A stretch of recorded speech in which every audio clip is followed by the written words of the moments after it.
ஆண்டவர் மீட்பருமாகிய இயேசு கிறிஸ்துவினால் உண்டாகிற மெய்யான சமாதானம் நன்மை பரிசுத்த நாளின் காலை வழிபாட்டிலே கலந்து கொண்டிருக்கிற உங்கள் யாவருக்கும் பரிபூரணமாய் உண்டாவதாக. ஒர்க் அஸ் வொர்ஷிப், வேலை என்பது ஒரு வழிபாடு அப்படிங்கிற தலைப்பை தென்னிந்திய திருச்சபை இன்றைக்கு வழங்கி இருக்கிறது. ப்ரொஃபஷனல் பணியாளர்கள், வேலை. இங்க யாரெல்லாம் வேலைக்கு போறீங்க? இங்க யாரெல்லாம் வேலை செய்யறீங்க? நான் வேலைக்கு போறீங்க அப்படிங்கிற ஒரு வார்த்தையை சொன்னேன். ரெண்டாவது, யாரெல்லாம் வேலை செய்யறீங்க அப்படின்னு நான் சொன்னேன். யாரெல்லாம் வேலை செய்யறீங்க? இங்க வேலை செய்யாதவங்க யாராச்சும் இருக்கிறீங்களா? வேலை செய்யலைன்னா சாப்பிட தகுதி இல்லைன்னு திருமறை சொல்லிக்கின்றது. எல்லாரும் வேலை செய்யறீங்க, சரிங்களா? யாருமே வேலை செய்யாம கிடையாது, எல்லாரும் வேலை செய்யறீங்க. ஆனால் நான் செய்கின்ற வேலையிலே இறைவனை மகிமைப்படுத்துகிறேனா இல்லையா அப்படிங்கிறது தான் இன்றைக்கு ஆண்டவர் நம் முன்பாக வைக்கின்ற கேள்வி. எல்லாரும் வேலை செய்யறீங்க. வீடுகளில் அடுப்பான்கரையில நீங்கள் செய்வதும் வேலைதான். அதற்கு யாரும் சம்பளம் கொடுக்கலையே அப்படின்னு நீங்க கேட்பீங்க இல்லையா? சம்பளம் வாங்குவது மட்டும்தான் வேலை அப்படிங்கிற ஒரு எண்ணம் நமக்குள்ள இருந்துருச்சு. ஆனால் சம்பளம் இல்லாத பணியாளர்களாக அனைவரும் பணி செய்கிறோம். அப்போ யாராச்சும் வீட்டுல என்ன பண்றீங்க அப்படின்னு கேட்டா சும்மா இருக்கிறேன்னு சொல்ல கூடாது இல்லையா? சும்மாலாம் யாரும் கிடையாது, சரிங்களா? எல்லாருமே நீங்க வேலை செய்றீங்க தான். அதனாலதான் ஆங்கிலத்துல கூட வீட்டுல பணி செய்கிறவங்கள ஹோம் மேக்கர் அப்படின்னு வார்த்தையை பயன்படுத்துறாங்க. முன்னாடி ஹவுஸ். இந்த பணி செய்கிறவர்களுக்கு இறைவன் வைத்திருக்கின்ற ஆசீர்வாதங்கள் என்ன? நம்ம எல்லாரும் தெரிந்ததுதான். உத்தமமும் உண்மையுள்ள வேலைக்காரனே, நீ கொஞ்சத்திலே உண்மையா பணி செய்யறதுல 100% ரிசல்ட் எதிர்பார்க்கல. நீ கொஞ்சத்திலே உண்மையாய் இருந்தாய், நான் உன்னை அநேகத்தின் மீது அதிபதியாய் வைப்பேன், உன் எஜமானுடைய சந்தோஷத்திற்குள் பிரவேசி. அப்போ 2 ஆசீர்வாதத்தை சொல்றாரு. 5வது அதிகாரத்துல வர்ற அந்த ஓமையில இல்லாதவனிடத்துல இருந்து எடுத்து இருக்கிறவனுக்கு கொடுத்தான். அப்படின்னா பாத்தீங்களா, வேலை செய்யாம சோம்பேறியா இருக்கிற ஒருவனிடத்திலிருந்து எடுத்து, அதாவது கடவுள் விரும்புகின்ற பணியை செய்யாதவனிடத்திலிருந்து அந்த பொறுப்புகளை எடுத்து யார் பணி செய்கிறார்களோ அவர்களுக்கு ஆண்டவர் என்ன பண்றாரு? அதை அதிகரித்து தருகிறார். பிதாவாகிய ஆண்டவரை குறித்து நாம் ஆதியாகமத்துல நம்ம பார்க்கிறோம். ஆதியாகமத்துல முதல் அதிகாரத்துல கடைசி வாக்கியங்கள்ல சொல்லும் போது, அவர் தாம் செய்த கிரியைகளை எல்லாம் முடித்த பின்பு அவைகள் நல்லதுன்னு கண்டார் அப்படின்னு பார்க்கிறோம். அவைகள் எல்லாவற்றையும் திரும்பி பார்க்கிறார், கிரியை செய்கிறார். தான் செய்த எல்லா கிரியைகளையும் முடித்த பின்பு. அப்ப பைபிள்ல சொல்லப்பட்டிருக்குது, ஆண்டவர் கிரியை செய்கின்ற ஆண்டவர். பிதாவாகிய ஆண்டவர் கிரியை செய்கிற ஆண்டவர். யோவான் 5:17 வாசிங்களேன். யோவான் 5:17 ஒரு அழகான வாக்கியம். ஓய்வு நாள்ல 38 வருடம் வியாதியாக இருந்த ஒரு மனிதனை ஆண்டவர் இயேசு சுகப்படுத்துவார். ஓய்வு நாளில் எப்படி சுகப்படுத்தலாம் என்று அங்கே இருக்கின்ற பரிசேயர்கள், வேதபாரர்கள் ஆண்டவரை நெருக்கும் போது அவர் சொல்லுகின்ற ஒரு அழகான பதில் வாசியுங்கள். இயேசு அவர்களை நோக்கி, என் பிதா இதுவரைக்கும் கிரியை செய்து வருகிறார், என் பிதா கிரியை செய்து வருகிறார், என் பிதா கிரியை செய்து வருகிறார். இந்த கிரியை அப்படின்னு நீங்க பார்க்கிறீங்க இல்லையா? இதைத்தான் வேலை அப்படின்னு நம்ம சொல்றோம். இந்த கிரியைங்கிற வார்த்தைக்கு கிரேக்கத்துல என்னன்னா கிரியாஸ் அப்படின்னு ஒரு வார்த்தை, சரிங்களா? அப்ப கிரேக்க வார்த்தையிலிருந்து தான் சமஸ்கிருதம் என்ன பண்ணி இருக்குது, கொஞ்சம் கடன் வாங்கி இருக்குது. கிரியாஸ் அப்படிங்கிற ஒரு வார்த்தை, அதுதான் கிரியைன்னு அர்த்தம். அக்ரியாஸ் அப்படின்னு ஒரு வார்த்தை இருக்குது. அக்ரியாஸ்ங்கிற வார்த்தை என்னன்னா அப்பிரயோஜனமற்ற ஊழியக்காரன் சொல்றாங்க இல்லையா? அப்பிரயோஜனம். எப்பவுமே ஆங்கிற வார்த்தையை முன்னாடி போட்டுட்டோம்னா, சமஸ்கிருத சொல்லுக்கு ஆங்கிற வார்த்தையை முன்னாடி போட்டோம்னா அது என்னவா மாறிடும்? அதனுடைய எதிர்பதமா மாறிடும். உதாரணத்துக்கு 2-3 வார்த்தை சொல்லுங்க பார்ப்போம். கிரமம், அக்கிரமம். ரொம்ப ஒழுங்கா இருக்குது இல்ல, எல்லாத்தையும் மாத்திடுவாங்க.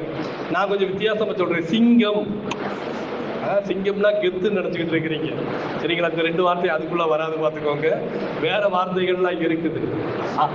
சுத்தம், அசுத்தம் அப்படிங்கிறது இருக்குது. ஒரு அப்படிங்கிறது இதெல்லாம் பாத்தீங்கன்னா கிரேக்கத்துல இருந்து கடன் வாங்கினது தான். கிரேயாஸ், அக்ரியாஸ் அப்படின்னா பிரயோஜனமற்றவன். கிரேயாஸ் அப்படின்னா பிரயோஜனம் உள்ள கிரியை செய்பவன், இதுதான் அர்த்தம். சரிங்களா? ஆண்டவர் சொன்ன ஒரு வார்த்தை, என் பிதா இதுவரையிலும் கிரியை செய்து வருகிறார். அப்போ டில் டேட் அவர் சொல்றது, டில் நவ், இன்றைக்கு வரைக்கும், இப்பொழுது வரைக்கும் பிதாவாகிய இறைவன் கிரியை செய்து வருகிறார். அப்போ என்னுடைய ஆண்டவர் பணி செய்கின்ற ஆண்டவர். ஆதியிலே தேவன் வானத்தையும் பூமியையும் சிருஷ்டித்தார். ஆண்டவர் படைக்கும் பணியை செய்தார். அதற்கப்புறம் நீங்க பாத்தீங்கன்னா மண்ணினாலே உருவாக்கினார். ஆண்டவர் அங்க ஒரு பணியை செய்கிறார். அப்போ பணி செய்கிற ஆண்டவர் என்னுடைய ஆண்டவர். எனவே அவரது சாயலிலே படைக்கப்பட்ட நாடும் பணி செய்ய வேண்டும். வேலை அப்படின்னு நிறைய பேருக்கு உழைப்பு அப்படின்னு அது ஏதேன் தோட்டத்துல ஜாலியா இருந்தாங்க ஆதாமும் ஏவாளும். இந்த ஏவாள் பண்ண தப்புனுடைய விளைவு என்ன ஆயிடுச்சு? நம்ம கஷ்டப்பட்டு வேலை செய்யற மாதிரி ஆயிடுச்சு. வேலை என்பது சாபமாக அநேக நேரங்கள்ல பார்க்கிறோம். ஏவாள் செய்த தவறினால் வந்த விளைவுதான் நாம் இப்பொழுது கடினமாய் வேலை செய்து கொண்டிருக்கிறோம் அப்படின்னு நினைக்கிறோம். அப்படி நினைச்சீங்கன்னா அது தப்பு. பார்த்துக்கோங்க, ஏதேன் தோட்டத்தில் அவங்களுக்கு வாழ்க்கையில வேலை என்பது கொடுக்கப்பட்டுச்சு. ஏதேன் தோட்டத்தை உருவாக்கணும்னே ஆண்டவர் என்ன சொல்றாரு? அதை பண்படுத்தவும் பாதுகாக்கவும் அவர்களை நியமித்தார் இல்லையா? அவங்களுக்கு பொறுப்பு கொடுத்துட்டாரு, வேலை செய்யணும். அது வேலையா இல்லையா? வாட்ச்மேன் டியூட்டி வேலையா இல்லையா? அது வேலைதான். அதுக்கப்புறம் நீங்க பாத்தீங்கன்னா பண்படுத்துதல் அப்படின்னு அங்க விவசாயம் சார்ந்து கூட இருக்கலாம், நிலத்தை உழுதல் சார்ந்தது போல கூட இருக்கலாம். வேலையா இல்லையா? வேலைதான். ஒரு மரத்தை நடுவது வேலையா இல்லையா?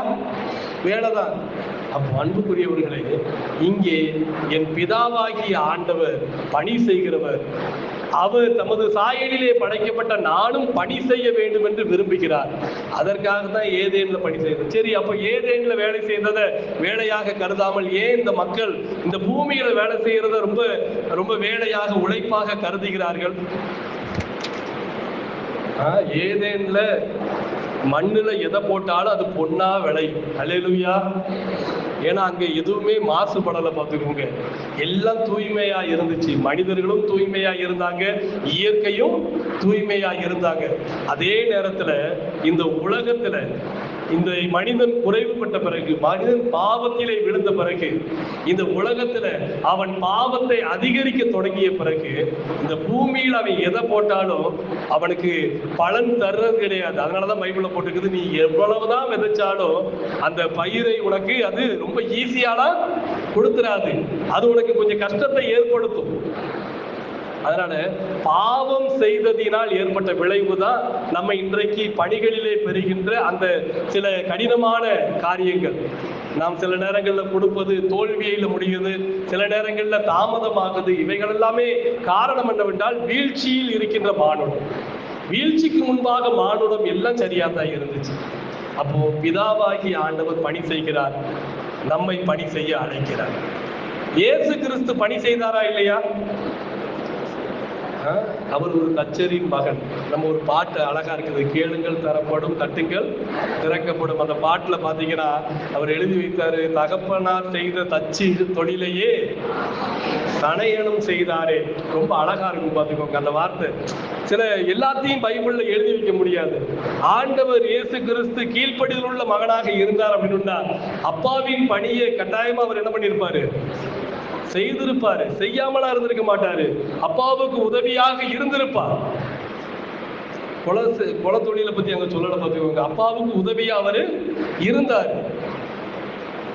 அப்போ தந்தையார் செய்த தச்சு தொழிலையே தனையனும் செய்தாரே. அடுத்து அழகா இன்னொரு பார்த்துக்கோங்க, தங்க உழவர்கள் செய்திட கலப்பைகள் செய்து கொடுத்தாரே. தப்பா பாடுறேனோ? நான் கரெக்டா தான் சொல்றேன், சரியா? தங்க உழவர்கள், நான் என்ன நினைச்சேன்னா தங்க கலப்பைகள் செய்து கொடுத்தாரோன்னு நினைச்சிட்டேன், சரிங்களா? அப்போ உழவர்களுக்கு கலப்பைகள் உருவாக்கி கொடுத்தார். ஒரு கற்பனையை பாருங்க, எவ்வளவு அழகா சொல்றாரு. என் ஆண்டவராகிய இயேசு கிறிஸ்து அவரும் உழைக்கும் வர்க்கத்தை சேர்ந்தவர். அவர் உழைத்தார். அவர் உழைத்தார். ராக்காலம் வருகிறது, யாரும் கிரியை செய்யக்கூடாத ராக்காலம் ஒன்று வருகிறது. அதுவரை மனுஷகுமாரன் இந்த உலகத்திலே கிரியை செய்ய வேண்டும். பகற்காலம் முழுவதும் ஓடிக்கொண்டே இருந்தார். பகற்காலம் முழுவதும் ஓடிக்கொண்டே வந்தார். மனுஷகுமாரனுக்கோ தலை சாய்க்க இடமில்லை. அவர் ஓய்வில்லாமல் உழைத்துக் கொண்டே இருந்தார். அன்புக்குரியவர்களே, அவர் உழைக்கும் வர்க்கத்தை சேர்ந்தவர். இயேசு கிறிஸ்து உழைப்பாளி. அவர் உழைத்தார். பரிசுத்த ஆவியானவரை குறித்து ஆண்டவர் சொல்லும் போது, பரிசுத்த ஆவியானவர், நீங்க யோவான் 17வது அதிகாரத்தில் அவருடைய வருகையை குறித்து சொல்லும் போது, அவரும் தன்னை உழைப்பாளராகவே வெளிப்படுத்துவார். அவர் பாவங்களை கண்டித்து உணர்த்துவார். அவர் உங்களை வழி நடத்துவார். கைடுங்கிறது உழைப்பாளி தானே, ஒரு வழிகாட்டுனர், அது உழைப்பாளி தான். அப்படி என்றால் பரிசுத்த ஆவியானவரும் உழைப்பாளராகவே இருந்தார். அப்போஸ்தலர் நடவடிக்கைகள்ல பாத்தீங்கன்னா, இந்த அப்போஸ்தலர்கள் எந்த ஊருக்கு போகணுங்கிறத கைட் பண்றது பரிசுத்த ஆவியானவர் தான். பரிசுத்த ஆவியானவர் எங்களை போக தடை செய்தார் அப்படின்னு போட்டிருக்கோம். பரிசுத்த ஆவியானவர் எங்களை போக செய்தார் அப்படின்னு போட்டிருக்கோம். அப்படி என்றால் அவரும் வேலை செய்கிறவர். அப்புறம் நம்முடைய திரியேக இறைவன் பணி செய்கின்ற இறைவன், மூவரு கடவுள் பணி செய்கின்ற கடவுள். எனவே இந்த பணிகள் சாபம் அல்ல, அது ஆசீர்வாதமே. நம்மிடம் எதிர்பார்க்கிறதுல பெரிய பிரமாதமான ஒரு விஷயம் கிடையாது. ஆண்டவர் அதை எதிர்பார்க்கத்தான் செய்வார். அப்போ பணி செய்கிறவர்களாக நாம் இருக்க வேண்டும். 3 டெக்ஸ்ட் இன்னைக்கு பார்த்தோம். இந்த 3 டெக்ஸ்ட்ல சுருக்கமா பணியை குறித்து எப்படிலாம் போட்டிருக்குது அப்படிங்கிறத சொல்லிடுறேன். முதலாவது ஒரு டெக்ஸ்ட், அங்கே ஊரியின் குமாரனாகிய பெத்லெயேல், அகோலிபா அப்படிங்கிற 2 பேரை குறித்து சொல்லப்பட்டிருக்கும். ஊரியின் குமாரனாகிய பெத்லெயேல், அதுக்கப்புறம் அகோலியாப் அப்படின்னு சொல்லிட்டு 2 பேர். இந்த 2 பேரும் வினோத வேலைகளை செய்யக்கூடிய ஆற்றல் படைத்தவர்கள் அப்படின்னு திருமறை சொல்லுகின்றது. இந்த பெத்லெயேல் யாரு அப்படின்னு பாத்தீங்கன்னா, இந்த மோசே பெலிஸ்தீயர்களுக்கு எதிராக யுத்தம் வந்த போது இஸ்ரவேல் ஜனங்கள் களத்திலே நின்றார்கள். மோசே மலையிலே உச்சியிலே நின்று ஜெபித்துக் கொண்டிருந்தான். அமலேக்கியர்களுக்கு எதிரான அந்த யுத்தத்திலே இந்த மோசே ஜெபிக்கும் போது மோசேயினுடைய கரங்கள் எப்பொழுதெல்லாம் உயர்ந்திருந்ததோ அப்பொழுதெல்லாம் இஸ்ரவேலர்கள் முன்னேறி சென்றார்கள். மோசேயின் கரம் எப்பொழுதெல்லாம் தாழ்ந்து போனதோ அப்பொழுதெல்லாம் அமலேக்கியர்கள் இஸ்ரவேலரை மேற்கொண்டார்கள். இந்த நேரத்துல இவர் கையுதான் எல்லாத்துக்கும் பிரச்சனையா இருக்குது. எனவே இவருடைய கையை கீழே விழுந்துடக்கூடாதுன்னு அந்த கையை பிடிச்சு தூக்கி நிப்பாட்டிக்கிறாங்க இல்லையா. அவர் பேர் என்னது? அவர் பேரு ஊர். அந்த ஊருடைய குமாரன் தான் ஊரி. சரிங்களா? அந்த ஊரியினுடைய குமாரன் தான் பெத்லெயேல். புரியுதுங்களா? மோசேயின் கைகளை தாங்கி பிடித்தவருடைய பேரை இப்ப எங்க வந்துட்டாரு அப்படின்னா, மோசே நீ இப்படியெல்லாம் இந்த ஆண்டவருடைய சந்நிதி, அந்த கூடாரத்தை உருவாக்குகின்ற பணி, ஆண்டவருடைய பணியாளர் ஆசாரியன் உடுத்த வேண்டிய உடை ஏபோத்து, இவைகளையெல்லாம் செய்வதற்கு, உடன்படிக்கையின் பேழையை செய்வதற்கு ஆண்டவர் இவர்களை மோசேக்கு கொடுத்தார். ஏனென்றால் இவர்களுடைய மூதாதையர் மோசையை தாங்கி பிடித்தவங்க. வேலை செய்யும் போது கொஞ்சம் கோஆர்டினேஷன் இருக்கணும் இல்லையா? கோஆர்டினேஷன் இருக்கணும். கோஆர்டினேஷன் இல்லைன்னா வேலை சரியா நடக்காது. அப்போ மோசேக்கு உகந்த வேலைக்காரர்களை ஆண்டவர் தந்தார். இந்த பகுதியில நான் அப்படிதான் பாக்குறேன். உகந்த வேலைக்காரர்கள். மோசேக்கு அவனுக்கும் டேர்ம்ஸ் உண்டாயிடக்கூடாது, டிஃபரன்ஸ் ஆஃப் ஒப்பீனியன் வந்துடக்கூடாது. மோசே எதை சிந்திக்கிறாரோ அதை செயல்படுத்தக்கூடிய, அதுல எந்தவித வித்தியாசமான கருத்துக்களும் சொல்லக்கூடாத நபர்கள் இருக்க வேண்டும். அப்படிதானங்க இருக்கணும். அப்படி இருந்தா தானே பணிகள் நடக்கும். அப்படி இல்லாம மாற்று கருத்துக்கள் நம்ம சொல்லிக்கிட்டு இருந்தோம்னா பணிகள் நடக்குமா? அப்போ ஆண்டவர் திருப்பணிக்கென்று மோசேக்கு தந்தவர்கள் அந்த திருப்பணியிலே மோசையோடு இணைந்து செயல்படுகிறவர்களாக தந்தார். இதுதான் பேஸ். இந்த ஒரு பணியாளரை தந்தார். அந்த பணியாளர்களுக்கு எப்படி இருந்துச்சுன்னா, அவங்க ரொம்ப வித்தியாசமான அறிவுடையவர்களா இருந்தாங்களாம். பலதரப்பட்ட வேலைகள் அங்க சொல்லப்பட்டிருக்குது. பார்த்துக்கோங்க. பொன் ஆசாரி வேலை சொல்லப்பட்டிருக்குது. சரிங்களா? Goldsmith. பொன் ஆசாரின்னு சொன்னோம்னா ஜாதி பேர மாதிரி இருந்துச்சு. சரியா? கோல்ட் ஸ்மித் அப்படின்னு இங்கிலீஷ்ல சொல்லியிருந்தோம். அப்புறம் வெள்ளி பணி செய்கிறவர்கள், வெண்கல பணி செய்கிறவர்கள், அப்புறம் மர வேலைகள் செய்கின்றவர்கள், கார்பெண்டர்ஸ் அங்க சொல்லப்பட்டிருக்குது. இவைகள் எல்லாருக்கும் ஆண்டவரே ஞானத்தை தந்தார் சொல்லப்பட்டிருக்கு. சரிங்களா? அப்போ கோல்ட் ஸ்மித்து, வெள்ளி, அந்த சில்வர் எல்லாமே பண்றவங்க அது மட்டும் கிடையாது, மரப்பணி செய்கிறவர்கள். இவர்களுக்குரிய ஞானத்தை யார் தர்றா? இறைவன் தருகிறார். அப்போ நீங்க செய்கின்ற அனைத்து பணிகளுக்கும் ஆண்டவரை ஞானம் தருகிறார். இதுல எதுவுமே வித்தியாசம் கிடையாது. ஆல்டர்ல நிக்கிற பணி ஒரு உயர்வான பணி, அதுக்கு அடுத்த நிலையில இருக்கிறது தாழ்வான பணி, அப்படிலாம் கிடையவே கிடையாது. நான் பொதுவாக இந்த மிஷினரிகளை குறித்து நம்ம மனசுல இருக்கிற சிந்தனை சில மனிதர்களுக்கு அல்லது சில ஊழியக்காரங்களுக்கு இருக்கும். பாஸ்டர் அப்படிங்கிறவங்க ரொம்ப ஹை காஸ்ட் மாதிரியும், மிஷினரி அப்படிங்கிறவங்க என்னது ரொம்ப அவுட் காஸ்ட் மாதிரியும் என்ன பண்ணுவாங்க, இவங்க மண்டையிலேயே இருக்கும். ஓ, மிஷினரியா தான் இருக்கிறீங்களா அப்படின்னு சொல்லிட்டு நம்ம கேட்பாங்க இல்லையா. இது எல்லாமே ஒரு நம்மளுடைய மனநிலை. ஆனா ஆண்டவர் அப்படிலாம் பார்க்கவே இல்லை. பார்த்துக்கோங்க, மலைகளிலே சென்று சுவிசேஷத்தை அறிவிக்கின்றவனுடைய பாதங்களை ரசித்துக் கொண்டிருக்கின்ற ஆண்டவர் அவர். நீங்க யோசித்து பாருங்க, இங்க மனுஷனுடைய முகத்தை பார்த்துட்டு அவருடைய வேலையை பார்த்துட்டு ஏற்றத்தாழ்வுடையவராய் பார்க்கிற நம்ம எங்க மலைகளிலே ஏறி நின்று சமாதானத்தை கூறி அறிவிக்கின்ற சுவிசேஷகனுடைய பாதங்களை ரசித்துக் கொண்டிருக்கின்ற ஆண்டவர் எங்க? ஆண்டவருடைய ரசனைக்கும் நம்முடைய ரசனைக்கும் எவ்வளவு வேறுபாடு இருக்குது. உன் நினைவுகள் என் நினைவுகள் அல்ல, உன் வழிகள் என் வழிகள் அல்லன்னு ஆண்டவர் சொல்றது இப்ப புரியுதா? ஆண்டவருடைய ரசனை வேற, பார்த்துக்கோங்க, ஆண்டவருடைய எண்ணங்கள் வேற. இங்க பாத்தீங்கன்னா ஆண்டவர் இவர்களுக்கு உரிய ஞானத்தை தந்தார். அப்போ எல்லா பணிகளும் தேவ ஞானத்தினால் நிரப்பப்பட்டிருக்கும் போது உங்களால் மிக எளிமையாக செய்ய முடியும். எல்லா பணியாளர்களும் உங்களுடைய அதிகாரிகளோடு இணக்கமான போக்கிலே இருக்கும் போது உயர்வான காரியங்களை செய்ய முடியும். சரிங்களா? அப்போ அதிகாரிகளை எதிர்த்து கொண்டு செய்கின்ற பணிகள்ல வெற்றிகள் வராது. அதுக்காக தவறான அதிகாரங்களை குறித்து நான் பேசவே இல்லை. அதிகாரங்களோடு இணைந்து பணி செய்யுங்கள். அதே நேரத்தில் நீங்க செய்யற பணி எதுவுமே தாழ்வானது கிடையாது. இங்க பாத்தீங்கன்னா வரிசையா வரும். அதுக்கப்புறம் துணி நெய்கிறாங்க இல்லையா, அதை குறித்து சொல்லப்பட்டிருக்கோம். டெய்லர்ஸ் அவங்கள குறித்து சொல்லப்பட்டிருக்கோம். அப்போ ஆண்டவர் எல்லாரையுமே பணியாளர்களாக தமது ஞானம் தந்து பணியாளர்களாய் பார்க்கிறார்.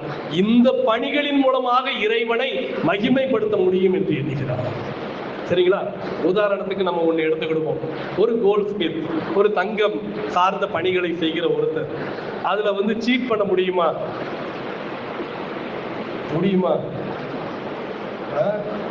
சேதாரம் போடுறாங்களா, செய்கூலி போடுறாங்களா, அதுல சீட் பண்ண முடியுமா? முடியாதா? முடியும் இல்லையா? அப்படி பண்ணாம இருந்தா இறைவனுக்கு மகிமை. அப்படி செய்தார்கள் என்றால் அவர்கள் அந்த பணியிலே இறைவனை ஏமாற்றுகிறார்கள், தங்களுடைய அறிவை தவறான வழியில பயன்படுத்துறாங்கன்னு அர்த்தம்.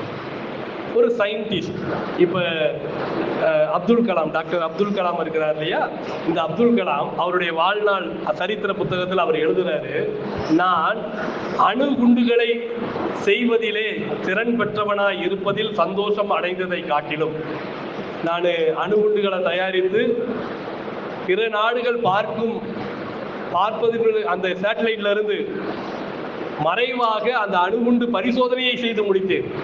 அதில் எனக்கு கிடைத்த மகிழ்ச்சியை காட்டிலும், ஒரு காலத்துல போலியோ அட்டாக் ஆயிடுச்சுன்னா கைகள் கால்கள் அதுல பிரச்சனைகள் இருந்துச்சுன்னா அவங்க போடுற அவங்களுடைய பூட்டு இருக்கு இல்லையா, அவங்க காலுக்கு போடுற அந்த பூட்டு அது ஹெவி வெயிட்டா இருக்கும். அதை தூக்கி இப்படி கையில எடுத்து வச்சுட்டு தான் அடுத்த ஸ்டெப் எடுத்து வைப்பாங்க. ஒரு 20 ஆண்டுகளுக்கு முன்பாக இவர் அதுல ஒரு ஃபைபர் மெட்டீரியலை ஒன்று கண்டுபிடிச்சு இப்ப எளிதாக நடப்பதற்கு அந்த போலியோ அட்டாக் ஆனவங்க கைகள் கால்கள் எளிதாக வேலை செய்வதற்கு அந்த பூட் ரொம்ப ஈஸியா தயாரிக்கிறதுக்கு ஒரு உபகரணத்தை கண்டுபிடித்தாராம். அவர் சொல்றாரு, நான் அந்த அணுகுண்டு பரிசோதனையிலே மகிழ்ச்சி அடைந்ததை காட்டிலும் இப்படி மனிதர்களுக்கு போலியோ மூலமாக கால்கள் ஊனமடைந்தவர்களுக்கு நான் கண்டுபிடித்து கொடுத்த அந்த செருப்புகள், அதற்குரிய உபகரணங்கள், அதில் தான் நான் மகிழ்கிறேன், அதுதான் எனக்கு பெருமையா இருக்குதுன்னு. சரிங்களா? அப்போ ஒரு பணியின் மூலமாக அழிவையும் ஏற்படுத்த முடியும், ஒரு பணியின் மூலமாக மகிழ்ச்சி ஏற்படுத்த முடியும். நீங்கள் எப்படிப்பட்ட பணியாளர்கள்? இறைவன் இந்த முதல் பகுதியில நம்மகிட்ட கேட்கிறது, ஆண்டவருக்கு மகிமையான பணியாளர்களாக இருங்கள். சகலவித வேலையையும் செய்யக்கூடிய ஆற்றல், ஆல் கைண்ட் ஆஃப் ஒர்க்மேன்ஷிப். நம்ம ஊர்ல சொல்லுவாங்களே, கிரிக்கெட் விளையாடும் போது சொல்லுவாங்க, இவன் ஆல்ரவுண்டர் அப்படின்னு சொல்லுவாங்க. ஆல்ரவுண்டர்னா என்ன அர்த்தம்? அவர் வந்து பேட்டிங்கும் பண்ணுவாரு, பவுலிங்கும் பண்ணுவாரு, ஃபீல்டிங்கும் நல்லா பண்ணுவாரு, தேவைப்பட்ட தண்ணி எடுத்து கொண்டு வந்து மக்களுக்கு கொடுப்பாரு, பிசியோ பண்ணுவாரு, எல்லாம் பண்ணுவாரு. எல்லாம் செய்யக்கூடிய அளவு, சகல வித வேலைகளும் செய்யக்கூடிய அளவிற்கு அப்படி ஒரு ஒர்க்மேன்ஷிப்பை ஆண்டவர் தருவார். உங்கள் எல்லாருக்கும் ஆண்டவர் அப்படி தர விரும்புகிறார்.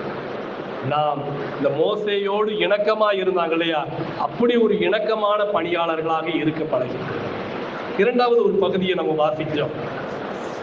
அந்த பகுதியில அந்த கொலை செய்யற எடுத்துக்கோங்களேன், அதுல பாத்தீங்கன்னா எல்லா பணிகளும் நாம் எதை செய்தாலும் மனுஷருக்கு என்று செய்யாமல் கர்த்தருக்கென்றே செய்யுங்கள். அதுபோல நீங்கள் மனுஷனுடைய பார்வையில மனுஷனுக்கு பிரியமா இருக்க வேலை செய்யாம நீங்க தேவனுக்கு பயப்படுகிறவர்களாக கடவுளில்லாத இருதயத்தோட ஊழியம் செய்யுங்கள். அப்ப ஊழியம் செய்யறது குறித்து போட்டிருக்குது.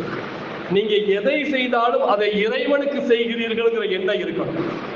அப்ப ரெண்டாவது செய்தி அதுதான், எல்லா பணியும் இறைவன் நமக்கு தந்த பணிதான் ஏற்றுக்கொள்ளணும். நீங்கள் எதை செய்தாலும் அதை இறைவனுக்கு தான் செய்கிறீர்கள், இந்த உணர்வு இருக்கணும். பார்த்துக்கோங்க, இதனுடைய பலன் ஆண்டவர் நமக்கு தரப்போகிறார்.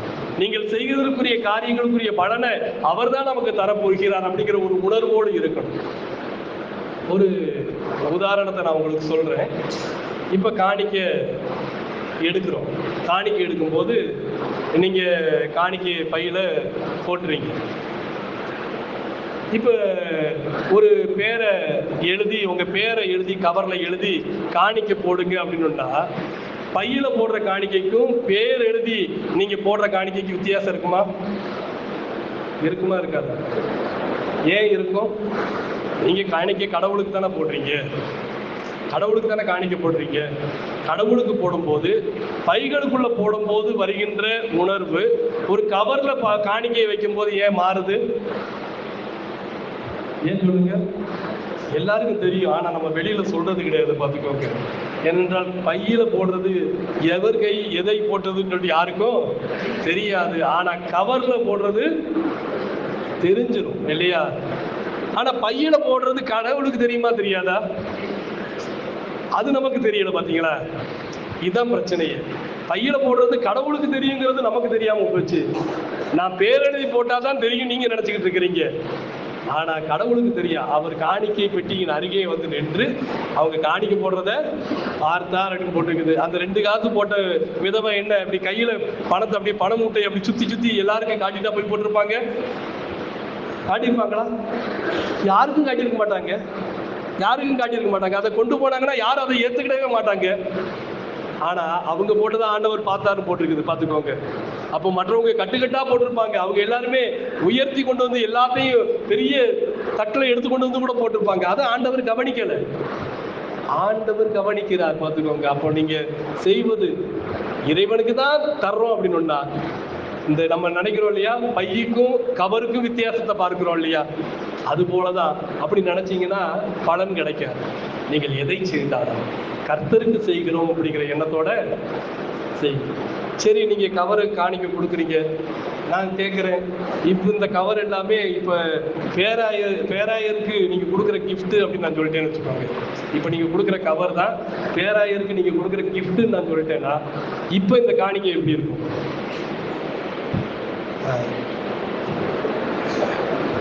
எல்லாம் மாறுது இல்லையா? எல்லாம் கொஞ்சம் கொஞ்சம் அப்படி கொஞ்சம் கொஞ்சமா ஷிஃப்ட் ஆகும். பார்த்துக்கோங்க. இது இயற்கையா இருக்குது. நீங்கள் மனிதனை பிரியப்படுத்த நினைக்காதீர்கள். இங்க பைபிள்ல தான் போடுங்க. மனிதனை பிரியப்படுத்த நினைத்து இறைவனிடம் தோற்று போகாதீர்கள். நீங்கள் இறைவனை பிரியப்படுத்த எப்பொழுதும் எண்ணம் கொடுங்கள். உங்கள் உள்ளம், உங்கள் எண்ணங்கள் இறைவனுக்கு உகந்ததா இருக்கணும். சரிங்களா? அப்ப நான் உங்களுக்கு ரொம்ப ஸ்டெப் பை ஸ்டெப்பாவே சொல்லிட்டேன். அடுத்து காணிக்க வரப்போது பார்த்துக்கோங்க. புரியுதுங்களா?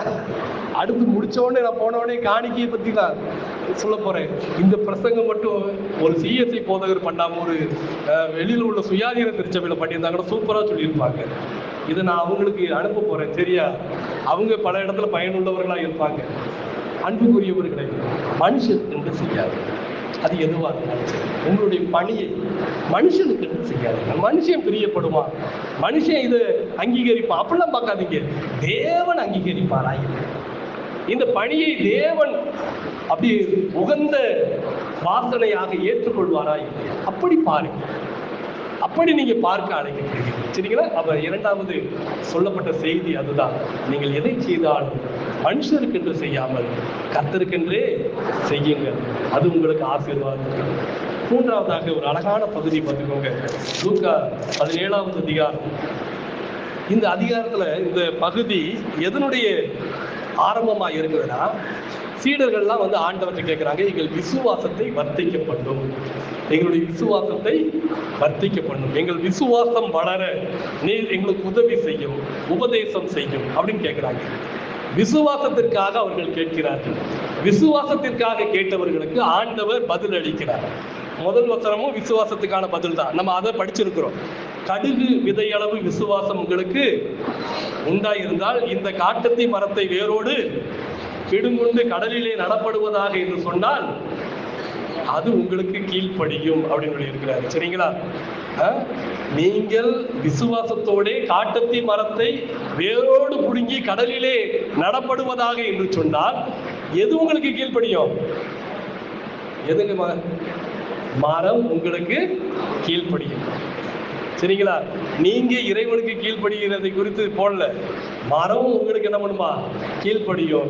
நீங்கள் எதை செய்தாலும் முழு மனதோடு செய்யும் போது, கடுகளவு விசுவாசம் இருந்தாலும் முழுமையான விசுவாசமாக இருக்கும் போது உங்களுக்கு நன்மை உண்டாகும். அதனால நீங்க இது நல்ல கவனத்தில் வச்சுக்கோங்க. மரம் உங்களுக்கு கீழ்ப்படியும், அப்படிதான் பைபிள்ல போட்டிருக்கு. சரியா? மரம் உங்களுக்கு கீழ்ப்படியும். அடுத்து நீங்க பாருங்க, உங்களில் ஒருவனுடைய ஊழியக்காரன். இதுதான் அடுத்த செய்தி. விசுவாசம் அப்படின்னு சொன்னோடனே, விசுவாசம் என்றால் அப்படியே ஜெபிப்பது அல்லது அப்படியே சொல்லுவது, நம்பிக்கையுள்ள வார்த்தைகளை பேசுவது, அப்படிலாம் நம்ம பேசி முடிச்சிடறோம். விசுவாசம் என்றால் பேச்சளவு அப்படின்னு நம்ம நினைக்கிறோம். ஆனால் பைபிள்ல சொல்லியிருக்குது, கிரியை இல்லாத விசுவாசம் செத்ததா இருக்கிறது. அப்போ உழைப்பின்றி கிரியையின்றி வருகின்ற விசுவாசம் இறந்ததற்கு சமம் அப்படின்னு சொன்னதுனால இங்க விசுவாசத்தை குறித்து சொன்ன உடனே அடுத்தே அவர் சொல்றாரு, இந்த நிகழ்ச்சியை சொல்றாரு. இப்ப பாருங்க, இவர் சொல்றாரு, ஒருவன் வயலிலே உழுது மந்தை மேய்த்து வயலிலிருந்து திரும்பி வருகிறான். ஏற்கனவே கடினமான வேலை செஞ்சாச்சு, வயல்ல போய் உழுது மந்தைகளை எல்லாம் மேய்த்து திரும்பி வர்றான். அப்ப யோசித்து பாருங்க, எவ்வளவு வேலை செஞ்சிருக்கணும். அப்படி வேலை செஞ்சுட்டு திரும்பி வந்து சரி கொஞ்சம் ஓய்வு எடுக்கலாமே அப்படின்னு சொல்லிட்டு போய் உட்கார்ந்தா அந்த நேரத்துல பார்த்து மாஸ்டர் வந்துட்டாரு, எஜமான் வந்துட்டாரு. எஜமான் வந்த உடனே எஜமான் அந்த வேலைக்காரனை பார்த்து, ரொம்ப களைப்பா இருக்கிறான், ரொம்ப வேலை செஞ்சு ரொம்ப டயர்டா இருக்கிறான், அதனால நீ போய் முதல்ல சாப்பிட்டுட்டு வா, அடுத்து நான் சாப்பிட்டுக்கிறேன் அப்படின்னு சொல்லுவானா அப்படின்னு கேட்கிறாரு. அப்படி சொல்லுவாரா? அப்படி சொல்ல மாட்டார். ஏனென்றால் எஜமான் வந்து விட்டார். இதுவரை உழுது மந்தை மேய்த்து பணி செய்து களைப்பிலே இருந்தாலும் பணியாளர் எஜமான் வந்து விட்டார், எஜமானுக்கு பணி செய்ய வேண்டும். அதானங்க? அப்படிதானே பைபிள்ல போட்டிருக்குது, எஜமானுக்கு பணி செய்ய வேண்டும். சரி, இவன் மந்தையை உழுதுன்னு வருது. சரிங்களா? வயலிலே உழுது மந்தைகளை மேய்த்து எஜமான் வந்தவுடன் எஜமானுக்கும் உண்டான பணிவிடைகளை செய்து விட்டார். செஞ்சாச்சு. செஞ்சதுக்கு அப்புறம் இதற்காக எஜமான் அவனுக்கு ஏதாச்சும் போனஸ் கொடுக்கணுமா வேண்டாமா? நம்மளாம் ஊர்ல இருந்தா கேட்போம், என்ன முதலாளி இவ்வளவு பண்ணிருக்கிறேன், கொஞ்சம் ஜாஸ்தியா தான் போட்டு கொடுக்கறது அப்படின்னு நம்ம சொல்லுவோம் இல்லையா? அப்படி நம்ம கேட்போம். ஆனா இங்க போட்டிருக்குது, இவ்வளவு பணி செய்தாலும் எஜமான் உனக்கு என்ன பண்ண போறது கிடையாது, போனஸ் செய்ய போறது கிடையாது. அப்போ அவ்வளவு மோசமான எஜமானனுக்கு கீழே எதுக்குங்க இவர் வேலை செய்யணும் அப்படிங்கிற கேள்வி வருதா இல்லையா? அவ்வளவு மோசமான எஜமானனுக்கு கீழே எதுக்கு வேலை செய்யணும்? இவன் இதற்கு முன்பாக வேலை இல்லாமல் இருந்தவன். நீங்க அதை யோசித்து பாருங்க. சில இந்த திடீர்னு பார்த்தா எங்களுக்கு வளர்ச்சியே இல்லை, எங்களுடைய வளர்ச்சியை தடுத்து விட்டதுன்னு சிலர் திடீர்னு கட்சிலாம் தாவுறாங்க இல்லையா? சரி, 2021 முன்னாடி அபரிவிதமா வளர்ந்த கட்சியான்னு பார்த்தா அதுக்கு முன்னாடி 0வா இருந்திருக்கும். ஒருத்தர் இருந்திருக்க மாட்டாங்க, எம்எல்ஏ இருந்திருக்க மாட்டாங்க, எம்பி இருந்திருக்க மாட்டாங்க, ஒருத்தர் இருந்திருக்க மாட்டாங்க. ஏதோ போதான் போகுதுன்னு சொல்லிட்டு கூப்பிட்டு என்ன பண்ணியிருப்பாங்க. யோசித்து பாருங்க. அப்படி வந்த உடனே எங்களுக்கு வளர்ச்சி இல்லை வளர்ச்சி இல்லைன்னு வேகமா வெளியில போறாங்க இல்லையா. இதுக்கு முந்தைய வாழ்க்கை எப்படி இருந்துச்சு? இந்த மனுஷனை நான் அப்படிதான் பார்க்கிறேன். பார்த்துக்கோங்க, இதுக்கு முன்னாடி அவனுக்கு வேலையே கிடையாது. அவன் வேலையற்றவனாக, வருமானமற்றவனாக, ஒன்றுமில்லாதவனாக இருந்தான். ஒரு நாள் அந்த எஜமானன் வந்தாரு. எஜமானன் வரும்போது கேட்டாரு, ஏன்பா இவ்வளவு வேலைகள், எல்லாரும் வேலை செய்யறாங்களே, உனக்கு ஏன் வேலை கிடைக்கலையா? அவன் சொல்றான், எனக்கு கொஞ்சம் ஊனமா இருக்குது, ஐ எம் நாட் வெல், நான் ரொம்ப ரொம்ப ஸ்ட்ரென்த்தானவன் கிடையாது. அதனால எல்லாரும் என்ன பண்ணிட்டாங்கன்னா என்ன புறக்கணிச்சுட்டு அவங்கள வேலைக்கு கூட்டு போயிட்டாங்க. நீங்க சொல்லுங்க, 2 லேபர் இருக்கிறாங்க, ஒருத்தன் ரொம்ப ஸ்ட்ராங்கா இருக்கிறான், ஒருத்தன் கொஞ்சம் வீக்கா இருக்கிறான். உங்களுக்கான வேலையை செய்வதற்கு யாரை நீங்க செலக்ட் பண்ணுவீங்க? ஸ்ட்ராங்கா இருக்கிறவனை செலக்ட் பண்ணுவீங்க, வீக்கா இருக்கிறவனை அப்படி என்ன பண்ணிடுவீங்க, நெக்லெக்ட் பண்ணிட்டு போயிருவீங்க. அப்படி நெக்லெக்ட் பண்ணப்பட்ட ஒரு மனிதன் அது சொல்றா, காலையிலே 5 மணிக்கு எஜமானன் வந்தான், ஒரு கூட்ட வேலையாட்களை எடுத்துக்கொண்டு சென்றான். அதற்கு பிறகு அவன் அடுத்த வேலைகளை வந்து பார்க்கிறான். அப்பொழுதும் வேலை இல்லாமல் இருந்த ஒரு சிலரை அழைத்து கொண்டு போகிறான். கடைசி 11ஆம் ஜாமத்துல வந்து நிற்கிறான். அப்பயும் வேலை இல்லாமல் சிலர் இருந்தார்கள். அவங்க தான் இவங்க. சரியா? நான் முதுகுளத்தூர் பக்கத்துல அபிராமம் ஒரு கிராமம் இருக்கு இல்லையா, அது ஒரு நம்மளுடைய குருசேகரம். அங்க குருசேகர தலைவரா நான் இருந்தேன். அப்போ அங்க இருக்கிற கிராம சபைகள், அதுல ஒரு சபையில நான் 6வது நடத்த போறேன். ஒரு 5 வயசான பாட்டிகை மாதிரி உட்கார்ந்துருக்காங்க. ஒரு வயசானவங்க அப்படியே கம்பம் எடுத்து அப்படியே ஊனி மெதுவா வந்து உட்கார்ந்துருக்கிறாங்க. வெளியில ஒரு சின்ன சத்திரம் இருக்குது. அதுல பார்த்தா ஒரு வயசான தாத்தா மாதிரி உட்காந்து கதை பேசிக்கிட்டு இருக்கிறாங்க. மற்றவங்களெல்லாம் எங்க அப்படின்னு சொல்லிட்டு நான் கேட்டேன். பார்த்துக்கோங்க, ஊர்ல சொன்னாங்க, முதுகுளத்துல ஒரு பெரிய சர்ச் இருக்குது, வேன் வச்சு அவங்களெல்லாம் கூட்டு போயிட்டாங்க. சரி, கூட்டு தான் போனாங்க. இந்த 5 பேரையும் கூட்டு போயிருந்தா நம்ம என்ன பண்ணிருக்கலாம்? கேட்டா இவங்களை தூக்கி சுமக்கிறது கஷ்டம்னு விட்டுட்டு போயிட்டாங்களா. அவங்கள தூக்கி சுமக்கிறது கஷ்டம்னு தென்னிந்திய திருச்சபைக்கு தான் அந்த பொறுப்பு என்ன வந்துருச்சு, நம்ம தான் தூக்கி சுமக்கணும். அன்புக்குரியவர்களே, நம்ம சொல்லுவாங்க இல்லையா, அதாவது அவங்க சதை எல்லாத்தையும் ரத்தம் எல்லாத்தையும் எடுத்துட்டு அந்த எலும்புகளை ஆகாதுன்னு சொல்லிட்டு கீழே போடுவாங்க இல்லையா, அதுவும் சவிச்சு துப்பிய எலும்புகள் போல அப்படி போட்டு போறாங்க. இந்த உலகம் இப்படிதாங்க புறக்கணிக்கும். ஆனா இந்த மனிதர்களை ஆண்டவர் என்ன பண்றாரு? அந்த சர்ச்சு ரொம்ப சுவாரஸ்யமா இருக்கும். பார்த்துக்கோங்க, நான் அன்னைக்கு போய் ஒரு அனௌன்ஸ்மெண்ட் கொடுத்துட்டு வந்துட்டேன். வர்ற புதன்கிழமை வேர்ல்டு விஷன்ல இருந்து உதவி தொகைக்காக உங்களை பார்க்க வர்றோம்னு சொல்லிட்டு போயிட்டேன். பார்த்துக்கோங்க, புதன்கிழமை சாயந்தரம் 6 மணிக்கு நான் போனேன். முழு ஊரும் அங்கதான் இருந்துச்சு. நான் வேர்ல்டு விஷன்ல இருக்கிற ஒருத்தர் கூட்டு போயிட்டேன். அதுக்கு காட்டிட்டேன், இவர் தான் உங்களுக்கு உபதேசியார், இனிமேல் ரெகுலரா அவர் மாதிரி சொல்லிட்டு போயிட்டேன். சரிங்களா? ரெகுலரா யாரெல்லாம் சர்ச்சுக்கு வரீங்களோ அவங்களுக்கு உதவிகள். நீங்க யோசித்து பாருங்க, மனிதர்கள் நிறைய நேரத்துல இப்படிதான் இருக்கிறாங்க, ஏதாவது கிடைக்குமா அப்படின்னு சொல்லிட்டு பார்க்கிறாங்க. கிறிஸ்துவுக்குள் அன்பானவர்களை ஆதாயத்திற்காக தேடாங்க. அவர் ஏற்கனவே உங்களுக்காக அநேக காரியங்களை செய்து விட்டார். இப்ப நீங்க வேலை செய்து அந்த கடனெல்லாம் அடைக்கவே முடியாது. பார்த்துக்கோங்க, நீங்க நினைக்கிறீங்க, ஐயோ நான் வயல்ல வேலை செஞ்சுட்டேன், ஐயோ நான் மந்தையை மேய்ச்சிட்டேன், ஐயோ நான் எஜமானனுக்கு பணி செய்துட்டேன், ஐயோ முடிஞ்சு நான் அதிகமாவே பணி செஞ்சுட்டேன். நீங்க நினைக்கிறீங்க, நீங்கள் பணி செய்வதற்கும் மேலான கிரயத்தை செலுத்தி ஆண்டவர் உங்களையும் என்னையும் தெரிந்திருந்தார். இதற்கு மேலாக செலுத்தப்பட்டாயிற்று. இன்னும் கடன் குறையலங்க. இன்னும் நம்ம கடவுளுக்கு கடன் கொடுக்கிற அளவுக்கு வரவே இல்லை. இன்னும் நம்ம அந்த அளவுக்கு இறங்கவே இல்லை. இன்னும் என் கடன்கள் அதிகமாக இருக்கிறது. அன்புக்குரியவர்களே, என் கடன் பாரம் அநேகம். உடனே அவர் சொல்றாரு, அப்பிரயோஜனமற்ற ஊழியக்காரர், நாங்கள் எங்கள் கடமைகளை செய்தோம். ஏனென்றால் எங்கள் கடன் பாரம் அதிகம். நாங்கள் செய்த கடமைகளினாலே எங்கள் கடன் பாரத்தை மிஞ்சிவிட முடியாது. அன்புக்குரியவர்களே, உங்கள் ஆன்மீக அகங்காரங்களை உடைக்கின்ற வார்த்தை இது. ஆன்மீக அகங்காரம். எனக்கு ஏதாவது ஒரு வாய்ப்பு வந்தோடனே நான் ரொம்ப பிரமாதமான பணியாளன், அதனால எனக்கு ஸ்பெஷலா கொடுத்திருக்கிறாங்க. இது ஆன்மீக அகங்காரங்களை ஆண்டவர் உடைத்து போடுகிறார். அப்பிரயோஜனமற்ற ஊழியக்காரர். ஆண்டவர் எனக்கு எதை செய்தாரோ அந்த கடனுக்கு நான் இன்னும் 1% கூட நான் திருப்பி செலுத்துறேன். ஆண்டவர் எனக்கு இதற்கும் அதிகமாக செய்திருக்கிறார். இதை நீங்க நம்புறீங்களா?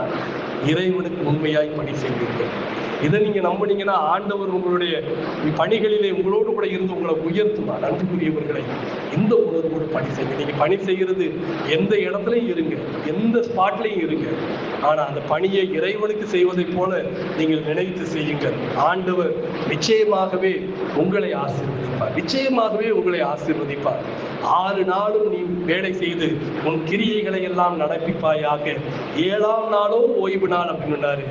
ஓய்வும் உழைப்பும் இறைவன் நமக்கு வழங்கி இருக்கின்ற 2 மேலான ஆசீர்வாதங்கள். ஓய்வில்லாமல் உழைத்து கொண்டிருப்பதும் தவறுதான், உழைப்பின்றி ஓய்வை எதிர்பார்ப்பதும் தவறுதான். சரிங்களா? எனவே அன்புக்குரியவர்களே, நீங்கள் உழைக்கின்ற உழைப்பிற்குரிய பலன் என்னோடு வருகிறது என்று ஆண்டவர் சொல்றாரு. உன் கிரியைக்கு தக்க பலன் என்னோடு கூட வருகிறது. நிச்சயமாகவே ஆண்டவன் கொடுக்கக்கூடிய பலனை தருவாரு. கடமையை செய், பலனை எதிர்பார்க்காதேன்னு ஏமாத்துற ஆண்டவர் நம்ம ஆண்டவர் கிடையாது. சரியா? அப்படிலாம் நீங்க நினைக்காதீங்க. நான் ஆண்டவரிடம் கட்ட பெற்ற கடன் அதிகம், அதற்காக நான் உழைத்து கொண்டிருக்கிறேன். என்னுடைய வாழ்க்கையில ஆண்டவர் மறுமையில இவைகள் எல்லாவற்றையும் திருப்பி தருவார். பைபிள்ல போட்டிருக்குது, 100 தருவார் அப்படின்னு போட்டிருக்குது. எனவே கிரியைக்கு உகந்த பலன் உண்டாகும். அதுவரை உண்மையாய் இருங்க. உண்மையாய் பணி செய்கிறவர்களுக்கு முதல்லயே நான் சொல்லிட்டேன் ஆசீர்வாதம். உண்மையாய் பணி செய்தால் ஆண்டவர் அநேகங்களுக்கு அதிபதியாய் மாற்றுவார். உண்மையாய் பணி செய்தால் ஆண்டவருடைய சந்தோஷத்திற்குள் உங்களை ஏற்றுக்கொள்வார். உண்மையாய் பணி செய்தால் ஆண்டவர் அடிஷனலா அதிகமாக உங்கள் வாழ்க்கையிலே இன்னும் பொறுப்புகளை தந்து உங்களை மேன்மைப்படுத்துவார். கர்த்தர் தாமே உங்கள் அனைவரையும் ஆசீர்வதிப்பாராக. ஆமென்.